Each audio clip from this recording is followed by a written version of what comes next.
Welcome to the Jazz Notes podcast. I'm Ben Anderson. I'm Chandler Holt. Welcome back, Chandler. Nice to have everybody together again. We are recording this on January 13th as the Utah Jazz just wrapped up. I have no idea what week we're in, but we're midway through the season. We're nearing the true halfway point, almost 41 games into the year. But the Jazz did just wrap up their week. As always, you can find us on Twitter at Ben's Hoops, at Holt Sports. That's on Twitter, Instagram, Blue Sky, wherever you like to get your social media. And then, of course, read us both at KSLSports.com. We're going to lay out what happened this last week for the Utah Jazz, preview the upcoming week, take a look at the standings. We're going to do a prediction on how many wins we think the Jazz get the rest of the year. That seems to be the most pressing issue for Jazz fans right now. And then, of course, we will wrap, as we always do, with your mailbag questions. Every Monday at 11 o'clock, I send out a prompt on Twitter and Blue Sky asking for your mailbag questions, and that's how we wrap up the show. All right, let's start with the recap of last week. So last week, a 1-3 week for the Jazz started with a heartbreaking loss to Atlanta, 124-121. That game ended, of course, with a highlight that was all over NBA social media, Trae Young's half-court game winner. And then next followed up with a loss to Miami, 97-92, kind of a slow-paced game there. And then a loss to Phoenix, 114-106. And then finally ended the week with a win over Brooklyn in overtime, 112-111. So the Jazz get their 10th win of the season. They still own the second worst record in the West. They are 3 games behind the Portland Trail Blazers. I know we'll get into the standings more coming up. I think this is about right. This is about what the standings should have been. Had you split these games, you probably would have thought, oof, Jazz are winning a couple too many. But Trae Young fixed that, despite the fact that he was pretty terrible in that game, but he did hit a 45-footer, so that sunk the Jazz. And, they're not as good as Phoenix, even though Phoenix is awful, and they beat them on the road. And the Jazz put in some real work to lose to Miami, and they did. Yep. So the Jazz have done, I think, what was fair and to be expected right now. Yeah, Brooklyn, truthfully, is a worse team than the Utah Jazz. Yep. But they won enough games early in the season that 3-game gap might be hard for them to overcome. We'll see. I don't know. Brooklyn honestly might win like 4 more games the rest of the year. Yeah. So there's a chance they absolutely go in the tank.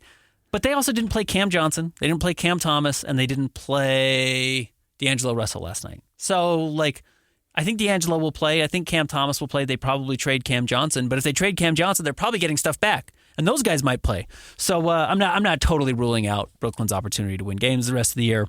But yeah, 1-3. I don't remember what I predicted last week. I think I probably said 1-3, and I think that's about right on.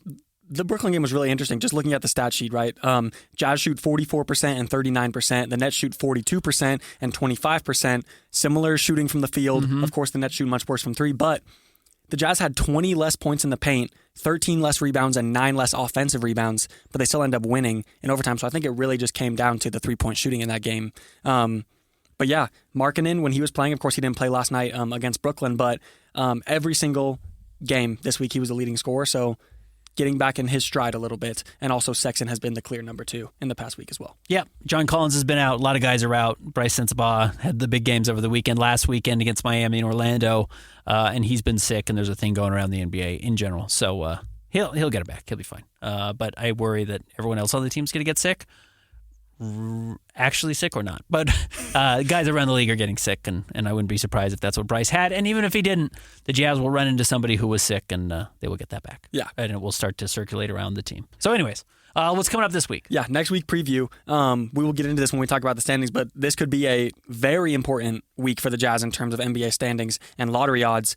First, going to host the Charlotte Hornets on Wednesday. That is one of 4 teams with a worse record than the Jazz. And then back-to-back games in New Orleans. Another team below the Jazz in the standings on Friday and Monday. Chance to get that New Orleans flu, which is pretty notorious in the NBA, that a lot of guys get because they are going to be there for 4 straight days. They're going to probably fly out Thursday and then be there Thursday, Friday, Saturday, Sunday, Monday, and then they travel up to Oklahoma City. So we'll see. We'll see. Yeah, big games. Honestly, I think the Jazz go 1-2. Okay. I think the Jazz are going to find a way to lose probably both games in New Orleans. Okay. I don't know if you can lose to Charlotte. Yeah. But even then, Charlotte almost just beat the Suns on the road. Charlotte had to go in the tank, and the Suns had to rally to win. So Jazz could lose that game and then maybe split at New Orleans. But I think the Jazz go 1-2. I think they finish with a losing record, despite the fact that both of these teams have worse records than the Jazz. And, we'll see Zion back. He played last night against Boston. New Orleans almost beat Boston.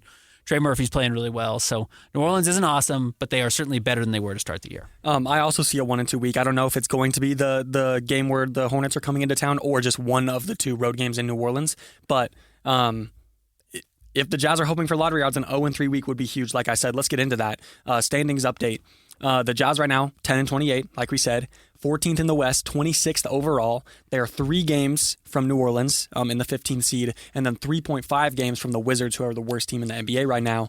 Other teams below them, Charlotte 8-28, like I said. Toronto 8-31, and then there is the Pelicans and the Wizards. Let's talk about some strength of schedule. Yeah, the only thing, and I would just note, the only thing I pay attention to is wins. Okay. Just because these teams are bad, you should expect them to lose games. Yep. So when they pick up wins, that's what's notable. Yeah, the half games or whatever is fine. But I know fans are looking at like Brooklyn and are looking at Portland that are ahead of the Jazz. Like, are the Jazz going to catch them?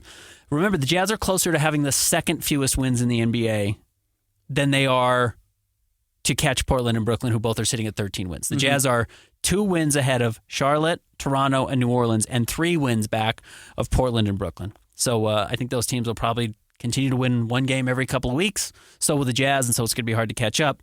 And I think the odds of like New Orleans, like I just mentioned, winning a couple of games because they're healthier and have Zion back is more realistic. Washington is terrible. You're not going to catch Washington. Yeah. They're just truly bad, and you're not going to be able to meet up with them with that 4-win gap midway through the season.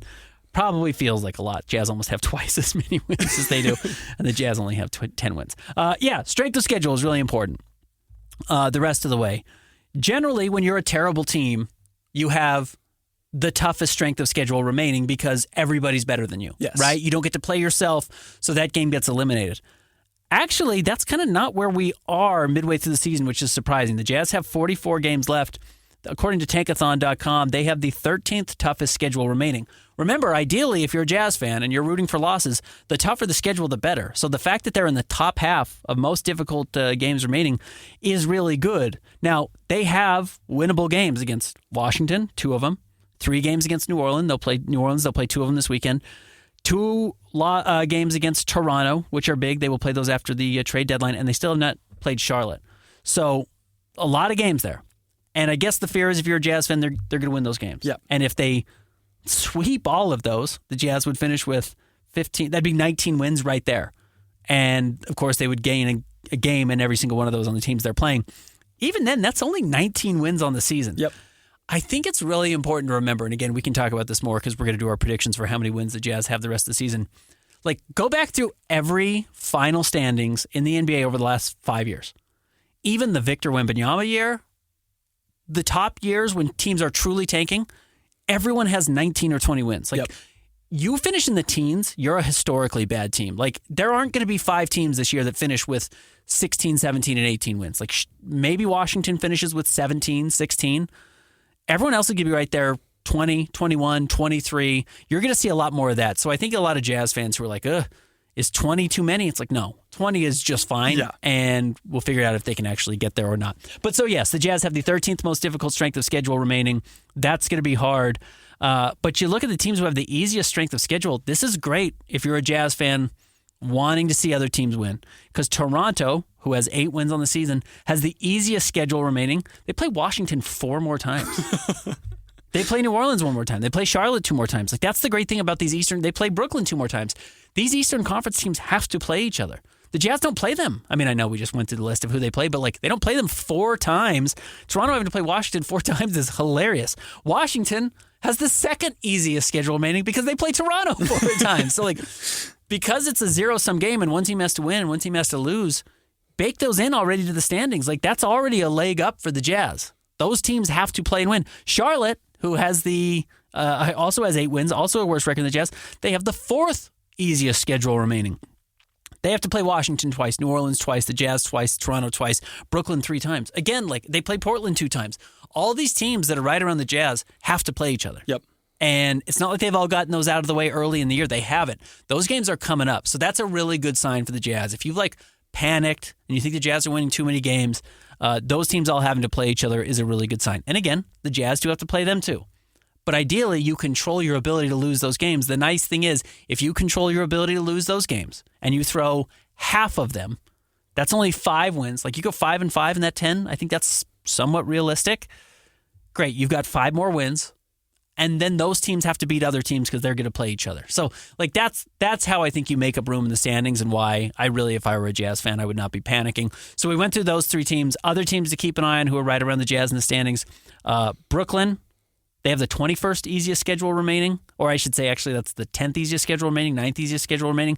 So they've got an easier road than the Jazz do. They play Washington 3 times. Portland and New Orleans both have more difficult schedules than the Jazz. Portland has the 8th most difficult schedule remaining. New Orleans has the 6th most difficult schedule remaining. So they aren't loaded up with like 4 games against Washington or 4 games against Toronto. They have fewer. So maybe keep an eye on New Orleans. But again, you lose both those games this weekend, and they're going to overtake you in the standings, and you may never get it back. Like you may never retake them in the standings. Something important to note here. Let's say that the Wizards are a lock to have a worse record than the Jazz, right? I think that's fair to say. And then New Orleans, they already have a leg up or a leg down, I guess you could say, and they have a harder schedule remaining, so lock them in as a team that can be worse than the Jazz as well.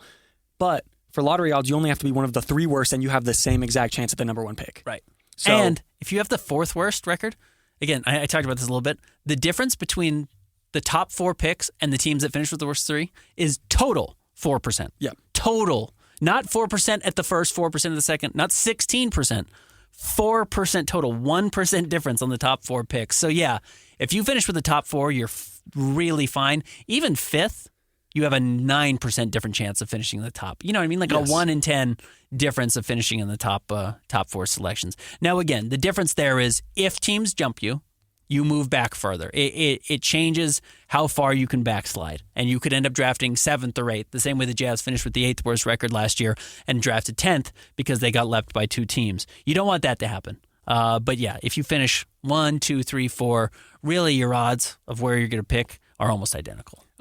If I were to make a prediction, of course, we're going to get actually into how many wins we think the Jazz will get. I think the Jazz finished with the 3rd worst record in the NBA. Okay. And I think they have a higher chance of being 2nd than 4th. I think the Jazz... Okay, that's interesting. I think the Jazz finished with the 4th worst record. Okay. That's just kind of where I pegged them. I think New Orleans jumps them. Okay. I really do think New Orleans jumps them. They just have more talent than the Jazz do. And I know they've probably lost Herb Jones for the rest of the year. But again, Trey Murphy's playing well. Like CJ McCollum, unless they can trade him, which I don't know if you can trade. Like I don't know if someone's lining up to take on $40 million of CJ McCollum. And again, they can rest players, they can bench players. But like they've got to play Zion to build up his trade value. Because they don't want to go forward with him. But you can't just submarine him and not play him anymore. If you submarine him and don't play him anymore, which the Jazz can do with Lowry, fine. Lowry's under contract for 4 years and is valuable. People like him. So you could always trade him or you just keep him.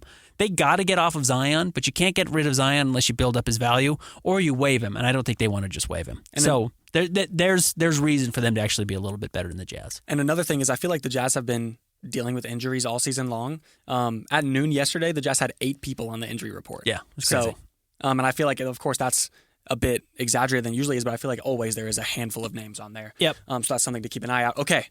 And New Orleans is weirdly getting healthier. Yes. You know, they've got some guys they're missing. Like I said, Brandon Ingram's been out, but I think they'll get healthier. All right, let's go with our predictions for the rest of the year. Yes. You and I, before the show started, we started recording, went through the Jazz's final, what do they have, 44 games? 44 games left? Yeah, we just talked about that. And kind of picked out how many we think they're going to win. Mind you, they are 10-28 right now. So they've got what's their win percentage? I could pull it up right now. The Jazz have a .263 win percentage. Let me just apply that to their final 44 games really quick. Sorry for doing math on the air. And see where the Jazz are, if they just continue to win at this rate, where they would be. .263 times 44 equals, that would be 11.5 more wins. So even if the Jazz keep winning at this rate, which is not considering how bad they're going to get after the trade deadline, because they're going to get worse, benching players or trading players, they would still only end up at 21.5 wins. Yeah. Is basically what their current win rate says. 21.5 is actually probably not a bad prediction. Yeah. But how many, when you looked at their schedule, did you have them winning? I had them, of course, like it's hard to predict because they're going to win some games that just looking at the matchup, they shouldn't. But I had them at around 9-10 more wins. I had them at 6. Yeah. Like, I looked down this list, and again, the problem is, I think 2 of those come in the next week and a half. Like, I think they're going to beat, like, they're going to win 1 game this week. We just talked about it, 2 games against New Orleans, 1 game against Charlotte. And then I think they beat Washington at home. And then you look down the rest of their schedule, and it's just like, again, when you're bad, every team looks better than you. When you're 2 feet tall, everyone looks like they're a giant. And that's kind of where the Jazz are. But, like, Memphis is good. Milwaukee's good. Golden State's good. Minnesota's good. Orlando's good. Indiana's good. Again, Golden State. Phoenix, the Clippers, the Lakers, the Thunder. It's like, these runs are just punishing And the trade deadline's on February 6th. And like, okay, let's look at February 6th, Chandler. And from there on out, like, let's identify their quote unquote easy games. Like Portland. Yep. A somewhat winnable game at home. And then you have that 3-game stretch to start off March, hosting Detroit and then in Washington and in Toronto. But still, that's 2 road games. And Detroit isn't even that much of an easy game anymore. Oh, no, Detroit's trying to make the playoffs. Yes, exactly. Like, so, and you're absolutely trying to just get your draft standing going. So, yeah, I mentioned Portland at home. You've got New Orleans at home. You've got Detroit at home. You go at Washington, at Toronto. You host Toronto again. Like, and then really there's not an easy game the rest of the way. Like, I mean it. There's one home game against Portland. So I've got 7 games that would be considered like in the easy conversation. Yeah. I think 3 of those 7 are on the road. And the rest of them are against, one of them's against Detroit, who's trying to win. It's just like, I don't see 15 more wins. Like the Jazz, there's no chance they get to 25. Yes. Somewhat realistically, I think they get to 20. But I think there's a chance they're like 18 or 19. If they're at 18 or 19, they probably are where you said the 3rd worst record in the NBA and a better chance of being 2nd than they are 4th. Yeah. And I've got them pegged at 4th. So maybe I'm being a little too conservative in my picks here, but like I really see maybe 7 or 8 wins the rest of the year for the Jazz. And I counted 6, like feeling like, I might be being too generous. So they will win 6 games. Yes. They're not going to finish with 16 games this season. They're probably going to get closer to 19, 20. But man, if they're at 21, I'd be surprised. Yeah. Like, it's going to be hard to get to 21 wins this year. But like you said, I feel like there has been a lot of discourse about, are the Jazz winning too many games, even if they keep their exact same pace, which, one, they have a harder strength of schedule than they did at the beginning of the year, and like you said, they're going to get worse after the February trade deadline. So even if they keep their exact pace, they're at 21.5, like you said. So I don't think that too many wins is a problem for the Jazz right now. Last season, 21 wins would have been tied for the 3rd worst in the NBA with Portland and Charlotte. 22 would have gotten you to San Antonio. And what happened? San Antonio had some luck in the lottery and moved up and ended up drafting Stephon Castle, number 4 overall. So it's like, it's just really hard to predict. You're trying to get a couple of percentage points. It really probably does not matter that much. You just hope you don't get left by a bunch of teams. Yeah. 2 years ago, 21 wins. This was the Victor Wembanyama year. Again, everyone was tanking. 21 wins would have been the 2nd worst record in the NBA. Mm-hmm. Everyone other than Detroit, who finished with 17 wins, had at least 22 victories.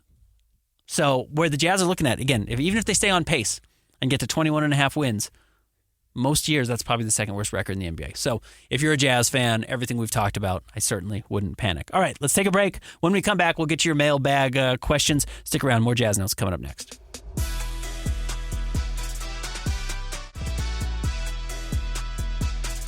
Welcome back to the Jazz Notes podcast. All right, Chandler, let's get into our mailbag questions. As always, find me on Twitter or Blue Sky at Ben's Hoops, and we will go through it. You can also DM me. I leave my DMs open on Twitter, and basically anyone can send me a question, unless I've muted you or blocked you, which probably hasn't happened for Jazz fans. It's usually some lunatic who I block. So I appreciate everyone who does follow. I try to be kind. And if you're kind to me, I don't block you, certainly. So let's start with Blue Sky. I know a lot of people are just starting to migrate over there, so I want to make sure you are being heard. And we will start with a frequent question asker. Jake the Lynx says, the Jazz rested 23-year-old Walker Kessler to try and lose. If the Jazz start winning games because the young players are playing well, is there a point where it's worth it to start sitting Collier, Sensabaugh, etc., to lose games and get a better draft pick, even though it hurts their development? I think it's really important for people to remember that while losing is not a goal for the Jazz. They want to get a high draft pick. Developing the young players is really what this season was about. Yep. They want to see what they have with these young guys because they want to know, do you have to replace them this year with the 3 draft picks they have coming up? Do they invest in them long term? Do they package them in deals this offseason? So no, I don't really see a scenario where you're resting guys, at least not for long stretches. Now, maybe late in the season, you have times where, okay, you're going to play 3 of the young guys 30 minutes, and that means, Bryce and Isaiah and Kyle aren't going to play a whole lot. But then the next night, they're going to play a lot, and then Keontae gets the night off, and, whoever, Flip or I can't remember who I haven't mentioned now, Walker gets the night off. Like, maybe you start doing some of these, like, hockey substitutions with guys for entire games, platoon subs, but I no. Again, the goal is to develop the young player. It's not to not play them. It's not to lose games at all costs by not playing your young players. So I think they'll keep playing them. And something interesting to note, I think that Walker Kessler impacts winning significantly more than any of the Jazz's other 23 and under players. And maybe 23 and over players. Yes. Yeah, In all exactly. honesty, I talked about this on my show today. Yeah. So the NBA tracks 84 statistics, which is a crazy amount. Like it used to be 4 when I was younger.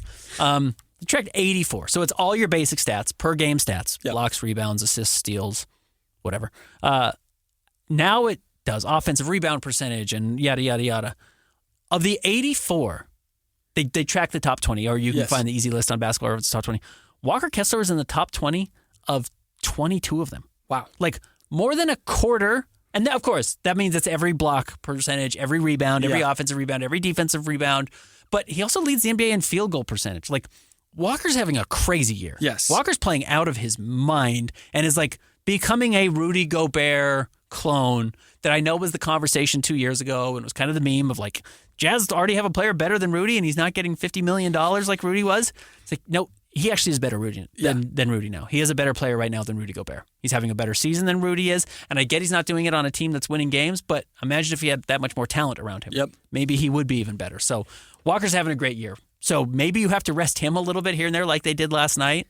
But yeah, man, he's playing awesome. Yeah, but I wouldn't read in too much into like the 23-7-7 night from Isaiah Collier. Mind you, I did want to at some point mention today that Collier's really coming into his own. Yeah. I feel like specifically me, I won't put any bad words into your mouth. But earlier, I thought that he just would be a G League player the entire year for the Jazz. I did not see him getting much playing time, but he has been awesome. But I just don't think like big performances from especially like Isaiah, Bryce, Keontae isn't really affecting winning that much. Like I agree with you. They're putting up good stats, and it's like there's a lot of good signs and flashes that could turn into affecting winning one day, but I just don't think it's there yet. And it did last night. Yes. It affected winning because Kyle Filipowski and Isaiah Collier combined to shoot 6 of 10 from 3. Well, that's never going to happen again. And you're playing the worst team in the NBA right now. Like Brooklyn actually might be worse than the Wizards based on the team they played last night where they sat their 3 best players. Yeah. And they're not going to play that well. Mm-hmm. So that was fluky and an okay game for the Jazz to win. I don't think that's a game you necessarily need to wring your hands about. Not a big deal there. But yeah, shout out to Isaiah. He played great last night. All right, next question on Blue Sky. I hope we answered that, and I hope I didn't skip over anything. One more from Jake the Lynx. He says, what are the chances the Jazz actually go 6 for 6 on their recent draft picks, all turning into NBA rotation players? Keontae's a rotation player. Yep. I think Taylor's a rotation player. Again, we haven't seen him, but he looked good enough last year. I think Bryce is looking like he's a rotation player. And then the young guys this year, we don't know. Yeah. Like, I honestly don't know about Flip. Like, there are things I really like about him, and I thought he had some real promise early in the year. And then there are some times where it's just like, oh, man, he's just getting washed out of play still. And physically, he's far more mature than a Cody Williams. But he still gets washed out of some plays. So maybe, I mean, there's guys who are 7 feet tall who stick around the NBA for a long time. So it's like, are you an NBA player, or are you stuck around for a long time? Flip's probably in that category right now. I don't know. He's still young. Isaiah, again, I have no idea. Yeah. Like, if he doesn't learn to shoot beyond like, oh, randomly I have a fluky 3 of 6 game once a month, he's not an NBA player. Yep. Still, as good as the stuff he does on the floor with the ball in his hands is, if he can't shoot, he's not a player, and he knows it. I asked him last night, and he said that specifically. He's like, I got to learn how to shoot. And then Cody, we got to see. Cody's so far away from being that level of guy. He is much better now than he was 2 months ago. And that's a really good sign. But again, like, his body has to transform. And if his body doesn't, which I think it will, but if for some reason it doesn't, and some guys never add weight, he might not be an NBA player. So right now, they might only be 3 of 3. And even then, like, we don't know what that means of those 3 players. But could they get to 6? Potentially. Do I think they probably all do? No. Yeah. Like, rotation players, top 7 or 8 guys? Probably not. Yes. If you're thinking like, if we're talking about like Golden State Warriors regular season rotation, top 10 to 12, I think there is a pretty solid chance of that. Like, all of these guys have shown flashes and shown things that they can build off of in order to become like a key part of a rotation. But I think going 6 for 6 on top 8 guys is just a very low chance. Yeah. Do I think all these guys get a second contract in the NBA? Probably. Yes. I think there's enough. They've shown enough that like teams will be like, well, minimum deal, Kyle Filipowski after his contract with the Jazz expires. Yeah, maybe. Yeah. Why not bring him in for camp, and he's big enough to earn a spot. So, yeah, I could see that happening. All right, last question on Blue Sky. Mac Basketball says, do you see the Jazz team, do you see a future Jazz team that's starting Isaiah Collier and Keontae George at the guard positions with 3 of the 7-footers in the front court? And do you think the Jazz would be able to do another tank season next year without alienating fans? So we'll answer the first part first. I think the goal is to have Cody Williams being your 2 going forward. Okay. I know we've talked about him at the 3 kind of a lot. I think the Jazz want him to be a 2. Okay. And they want to be huge. Yeah. So you have a 6'7", 6'8", however big Cody Williams is versus what he's actually listed. You want to have that be your backcourt. And then ideally Keontae, because Keontae's bigger than Isaiah Collier and can do a little bit more with the ball in his hands. But be big everywhere, be athletic everywhere, and be able to shoot everywhere. Again, the problem is Collier, if he's, say he can do all the things on the floor, but he can't shoot, you can't play him. Yeah. So have Keontae out there who's big and can shoot, then Cody out there ideally who's big and can shoot, and then Taylor out there ideally who's big and can shoot. And however the rest of the team looks. Walker's probably your non-shooter on the floor at the 5. And then whether it's Lowry at the 4 or Cooper Flagg at the 4 or whatever, who knows? Ace Bailey at the 4. There's a lot of different names you could put out there that I think is kind of the concept. So no, I don't see Isaiah Collier and Keontae George as the future backcourt for the Jazz. And then do you think the Jazz will be able to do another tank next season without alienating the fans, the players, and the coaches? They certainly can do it. Yeah. Do I think it would alienate people? I do. Yeah. Do I think that matters to the Jazz? I don't. Yes. If they're not good enough, they could trade Lowry this summer. Very easily they could trade Lowry this summer and just say, yeah, guys, someone offered 6 first-round picks, and we're not ready to win, and he wants to win, and he's 29, and we want to be 21. And he's 29, and we want to be 21. So they traded him, and they got 4 more firsts, or 5 more firsts, or 6 more firsts, or a young player and 4 firsts. And they moved on with that. And I could continue to see them do that until they feel like they have the right guy to build around. All-time, just all-time franchises, the Jazz have the 5th best winning percentage of all time. So you have a city, you have a franchise that's used to winning games. So naturally, if you're going through a rebuilding phase, you're going to have fans that are turned away and just aren't as interested. But with that said, those fans are going to come back when the team is good again at the end of the day. There was 15. I'm sure it was a sellout last night. Every ticket, I'm sure, was sold. That doesn't mean every butt was in the seat. Yeah. There was 15,000 people there on a Sunday night against the worst team in the NBA, and the Jazz are the 5th worst team in the NBA. Yes, I have no doubt that Jazz fans will be around the next time the Jazz are good. So alienating, you might lose some interest. I'm sure they're losing season ticket renewals right now. I'm sure they are. I don't think it matters. No. So, yeah, there are going to be teams out there that are going to be really interested in Lowry this summer that have draft picks. Guys, I'm trying to pull it up right now. How many picks does San Antonio have this year? Again, they could add another young player if they wanted to. I think San Antonio has 3 lottery picks right now. Yes, San Antonio right now has the 15th pick, the 14th pick, and their own pick. Would the Jazz be interested in that? Maybe. Yeah. And San Antonio would love to add, are you kidding, Lowry next to Victor Wembanyama? Do you know how insane that would be? So there's a lot to work with. And this is something that I feel like Jazz fans might not want to hear, but Markkanen kind of muddies up the forward position a little bit. Markkanen is a great player, right? But when you look at the young players the Jazz have, you have Cody Williams, you have Taylor Hendricks, and then you're looking at Cooper Flagg and Ace Bailey in the upcoming draft. I am not sure Larry Markkanen. Actually, I am pretty sure that Larry Markkanen is not the best player on a championship team. I could see him being a really good 2 or 3. Yeah.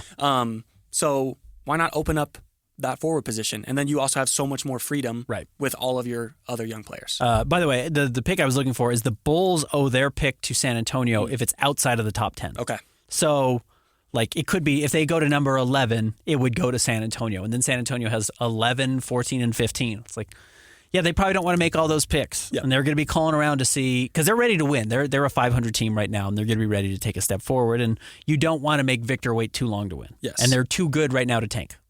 They're above 500. So teams are going to be calling about Lowry, is what I'm saying. And the Jazz listened last year. The Jazz almost traded him to Golden State. So I think they will listen again this year. All right. I think that's all my questions on Blue Sky. Let's go over to Twitter. All right. First up from Julio Simone, do you think Danny Ainge and Justin Zanuck will make some trades before the trade deadline? Yes. Yes. Specifically with the idea of either adding more draft capital or clearing out the roster for the young players, which also serves the purpose of not winning as many games so they improve their standings in the lottery. Yes, I do. Yes. Let's move on to a question sort of tied in from Jazz Time Jones. I think Svi is a good player. He would be in a top 8 rotation in Denver. Is his value a second-round pick? What are the Jazz waiting for? Probably just to max it out. Yeah, because I bet you there is a second round. Maybe there's not, but somebody will come, I think, with an offer for Svi Mykhailiuk. Because, man, he steps on the floor and he hits 3 threes every time he plays real minutes.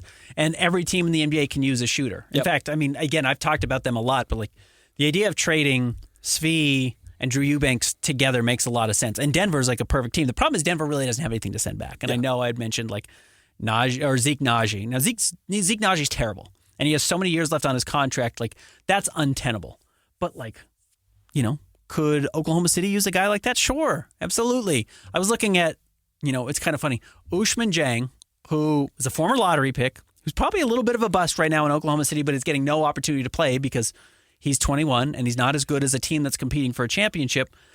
They need more size. Like, would they trade Ousmane Dieng, who is 2 years away from being a lottery pick, for Drew Eubanks? Which is Jazz like, well, we signed Drew Eubanks for free off the scrap heap. We gave him $5 million specifically as a trade piece.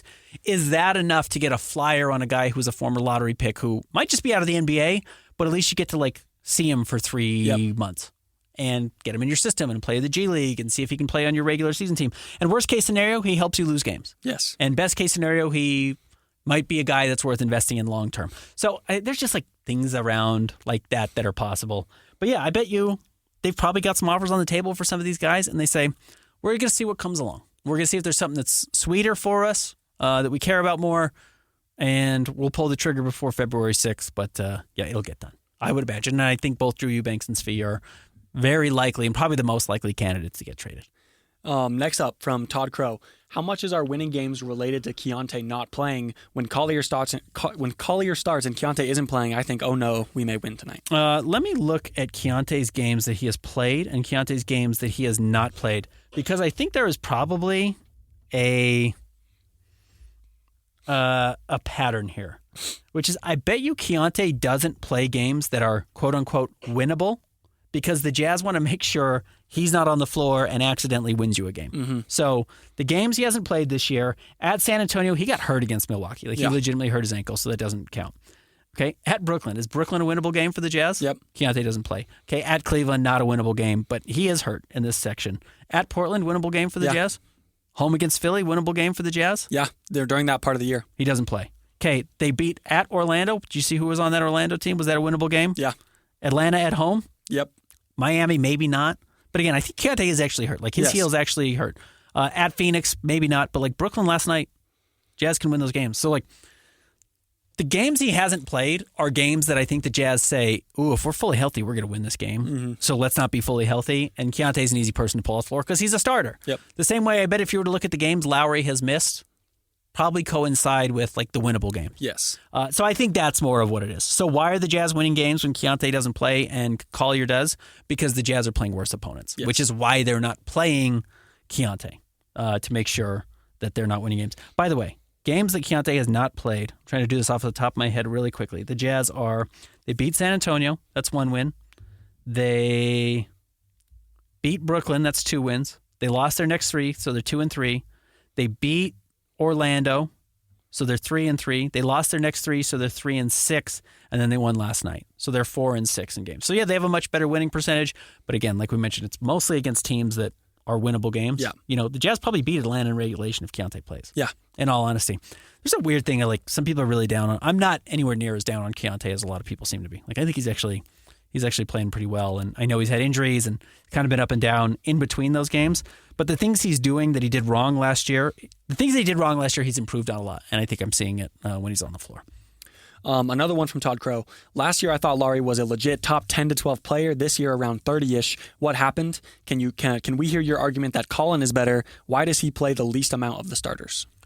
Because they don't want to win. Yeah. So if Lowry plays 35, they will win. They are waiting until like 5 minutes left in the game to put him in. Yeah. So that's why. The reason you might think Colin Sexton is better is because Colin plays every game and plays like a maniac. And good for Colin. That's a skill. That's a positive. That's not a negative. But yeah, that's why I think you would feel that way by watching them. Lowry's back over 20 points per game, as you just mentioned. He's been the team's leading scorer in 3 straight games. I think he may have gotten off to a little bit of a slow start. I think he absolutely did. In fact, I mean, you can look at the numbers and see that he had. But he's starting to round into form again, and he's had 3 threes or more in each of his last 3 games. Like, he's just fine. Yes. Next. So, first of all, I don't think he was ever a top 12 player. Yeah, I agree with that. I think he's always probably closer to top 30, and we'll jump in between he's 18th this year and he's 30th next year, which is actually not that big in the NBA. That's not that big of a jump considering how many good young players there are and how many good players there are in general. So I'm not worried about Lowry in the slightest. I do think his peak was his first year in Utah when he was around a top 25 player. And you know what the good sign is? He was with a lot other good players on his team. Yep. A lot of other good players on the team. So maybe when you surround him with good players, he's pretty good. Yes. Next up from Derek, is Will Hardy too good of a coach for the Jazz to tank properly? No. No. No, well, Will's a great coach. Yes. But like, I had this tweet. The Twitter search tool is so bad now. I'm sorry to say it. Like, it's hard to even go back and find. But like, I had a tweet that Will Hardy, basically, you look at where the Jazz were through the trade deadline, each of his first 2 years, Jazz are 500. And after that, they're like 25% win. They're awful. Yes. He knows how to lose games when he needs to lose games, which again is why I would have faith that like after the trade deadline, wherever the Jazz feel like they need to go with Will will get them there. Mm-hmm. It's a positive sign, though, that he's a great coach. Yes. Because then maybe you don't need to have the number 1 overall pick to get a lot. You know, maybe you can win with guys who aren't necessarily superstars. You need to have really good all-stars. But maybe you don't have a top 3 player in the NBA. Maybe you don't have Nikola Jokic, but you can win with the 8th best player in the NBA if the Jazz can figure out how to get there. Or the 12th best player in the NBA. You can figure out how to win at a very high level. And I think Will is a really good coach. I think he's going to be able to put together winning teams when he has talent with him. Don't get me wrong. I think that coaches definitely can help raise and lower both your ceiling and your floor. They have a lot of impact on the game, but you can look at the 23 and 22 Spurs. Greg Popovich is their coach, and they won 22 games in back-to-back years. Right. Like, Greg Popovich is a top 5 coach of all time. Granted, he probably didn't have as much impact as he did in 2014, but he still has all that knowledge, and he still knows how to run the team. So I don't think it has that much of an impact. That's amazing. Yeah. Pop was great when he had Tim Duncan. Yes. And Manu Ginobili and Tony Parker. Yes, and Kawhi Leonard. Leonard. And when he didn't have them, he looked like an average coach. Yes. It's like, yeah, I'm with you. Coaching matters. I'm not trying to say coaching doesn't matter. And when you get into like Ty Lue versus Quinn Snyder in the playoffs, like Ty Lue coach circles around Quinn. Yes. Great job by Ty Lue. But like the regular season stuff, I don't think matters as much. I'm with you. All right, next from Cam Young. Are we going to draft all 3 picks in 2025 and keep all of the rookies and sophomores, or are we going to consolidate our young talent in a trade? I mean, I don't think the Jazz thought they were going to make the last 6, and they were happy to do it. Yeah. In fact, I talked to somebody yesterday about that exact thing, and they kind of said that very thing. Like, they didn't think it was going to happen, and they did, and they were fine. Yeah. And they're happy to have 6 young players. Do I think they want 9? Maybe if they trade Lowry, they might. If they trade Lowry and John Collins, they might. Yep. They might just be fine having the youngest team in the NBA, and then they're awful again next year. But you can roll those guys out and just say, win as many games as you want. Yeah. Because you're not going to win many, but play as much, win as many as you want. If you win 30 with 9 first, second, and third-year players on the team, great. Cool. Yeah. And if you don't, then good. You get another high lottery pick. So I wouldn't say no. Do I think the Jazz are going to make the 30th pick in the draft this year? Probably not. Yeah. You know, it's the Cavaliers pick. Someone's going to say, hey, let us have that. Jazz say, great, give us a future first or 3 future seconds or whatever. And those trades get made a lot. So I would bet that probably happens. I don't think the Jazz will make all 3, but I've said that each of the last 2 years I was wrong. And I don't think the Jazz feel bad about having him. Yeah, and I think that, like you said, there is a potential bright side to having like 9, like you said, first, second, third-year players, because there's no holding back and there's no like, oh, this guy got injured. Yeah, there's in no practice. artificial not playing players. Yes. Everyone can play. Next up from Spence Johnson, what are some things fans should be looking for when all of our regular starters are out of the lineup? Losses, 1. And yeah, young players developing. Like, yes. I know Cody was terrible last night, like terrible shooting night, 2 of 10. Like the most Cody Williams thing I saw last night, he gets a steal. He jumps a passing lane. He uses his length to get his hand on a ball that not everyone in the league can get to, but he's uniquely long. He goes the length of the court, dribbling, and then he runs into a body and literally bounces like 4 feet out of bounds. And because he's so small, he doesn't get the call. So it's like, that was actually a great play. It was a great play by Cody. It showed his instincts. It showed his full court ability to dribble with the ball in his hands, like his coordination. And then when he got to the point where he was near the basket, a grown man was waiting for him and just pushed him out of the way. And the refs were like, yeah, grow up. Like, you're not strong enough to be there, so I'm not going to reward you with a foul call. When he gets stronger, that will look like, oh man, the steal and the dunk, which is what Isaiah Collier had when he fell on his face. Mm-hmm. But Cody will get there, and he actually is like showing it, but there's no payoff because the basket doesn't come. But the payoff's not there just because his weight's not there, and the weight's not going to come this season. He's probably losing weight by playing this much. So, yeah, you are looking for growth from the young players. Like right now, every time Keontae finishes with the left hand, like check mark. Yep. Success. Isaiah Collier hits a 3, probably, and the 3 is probably luck at this point, but it's like Isaiah Collier doesn't commit 3 turnovers in a game. Check. Yep. You know, Bryce Sensabaugh shoots instead of dribbling or doesn't turn the ball over. Check. So like it's those little signs of growth where it's like, okay, maybe they didn't score, but they didn't make a mistake. Yes. As silly as that sounds, like that's the process. You're talking about guys who are 1 year removed from playing high school. Chandler, you played high school, right? Yeah. Like, you're terrible at basketball compared to NBA players. Yes. Like, God bless you. You're awful at basketball Yes. compared to Isaiah Collier. Mm-hmm. But you're really awful compared to Kevin Durant and Bradley Beal and Devin Booker, who the Jazz just played, and Isaiah Collier had to play a bunch of minutes against. Like, so every time they don't ruin the game by being on the floor is a positive. Yes. As silly as it sounds, but like they're a year removed from high school. High school. Yes. It's crazy to remember. And a lot of them played 20 games of college because if you're going to be a first-round draft pick, the slightest nick or bruise, you sit out. Yep. And they'll keep doing that. That's crazy to think about. They're a game removed from going to practice after learning algebra. Yeah, right. Yeah.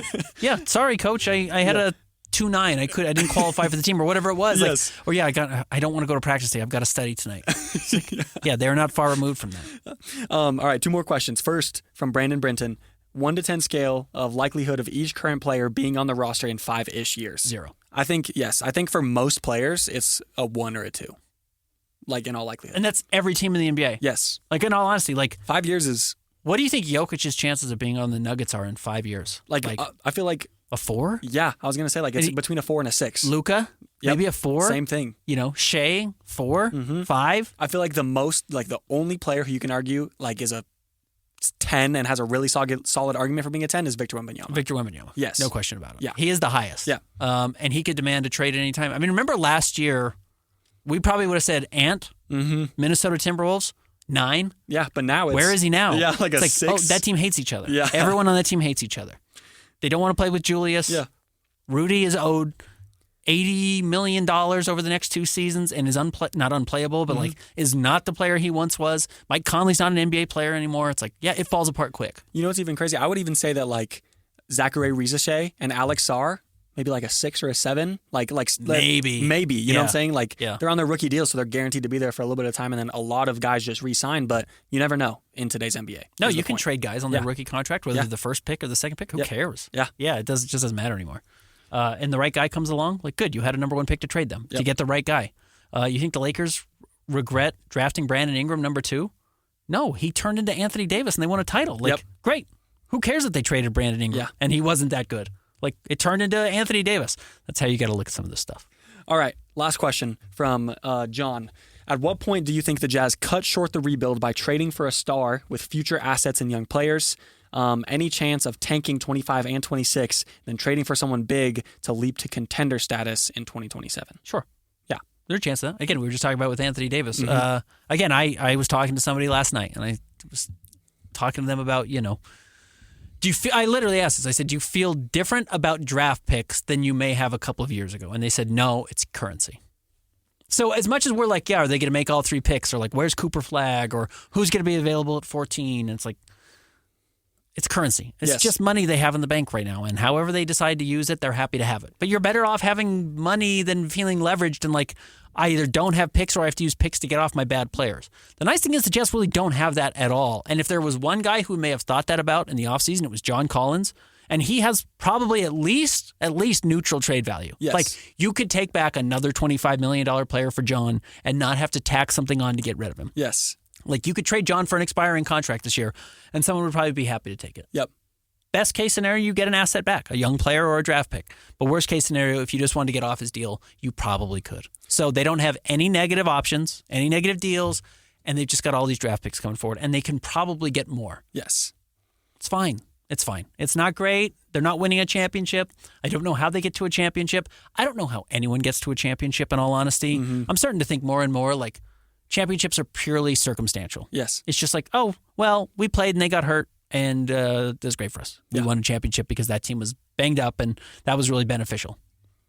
That's probably more likely of how it happens than, here's my plan, steps 1 through 8, and I'm going to hit all of them, and if all of those work out, there's a championship. It's like, no, one of your guys is better than you expected when you drafted. Another guy became available in a trade, and then you thought you were playing Luka in the playoffs, and Luka twisted his ankle, and you didn't have to play him, and you beat the Mavericks in 5 games. Yeah. And I wish there was a better formula. I wish there was a truer formula other than like have the best player and be healthy. Yeah. And that's how you do it. And it's kind of funny because, and this goes into a previous question asking about the future of the Jazz lineup, and even the question about who will be on the line on the roster in 5 years. Every maybe decade or so, it feels at this point, there's a blueprint that's made. The Warriors had it with threes, and it feels like maybe the Celtics said it last year with everyone on the court being able to shoot threes. So it really just comes down to go back to this question of when do you think the Jazz will fully buy in? It like you said, it all comes down to opportunity. And you know what? No one ever solves it. It's what I love about basketball, because and he's shooting more now than ever before. But like Evan Mobley is not elite 3-point. He's not Lauri Markkanen, who's an elite 3-point shooter, or Karl Towns, who's an elite 7-foot 3-point shooter. He's good, but he's not like crazy elite at it. And Jared Allen doesn't take any. So this idea for a while that you have to have size at every position and you have to have 5 shooters on the floor, which what the Celtics did last year, like. The Cavs are better right now than the Celtics. They have 2 bigs who aren't necessarily stretch shooters, and they have 2 small guys in the backcourt. Like, the league just changes. It just is always moving, and you just have to hope your card comes up at the right time. Yes. And look, if I had to pick right now who wins the title, I'd probably say Boston again. Yeah. Because they have great size, they have great defensive players, and they can shoot at all 5 positions. That's probably the best ticket. But if they don't win again this year, I won't be stunned. Yeah. And we're going to look at, OKC or Cleveland or whoever wins and be like, man, that's the blueprint. Yeah. It's like, well, until it's not. Until the next year somebody else does it. So anyways, thanks to everybody for listening. Longer podcast today. Chandler, fun to have you back. We'll be back again with you next week. Follow us on Twitter at Ben's Hoop and see Holt Sports. Read us at KSLSports.com. We'll talk to you next week.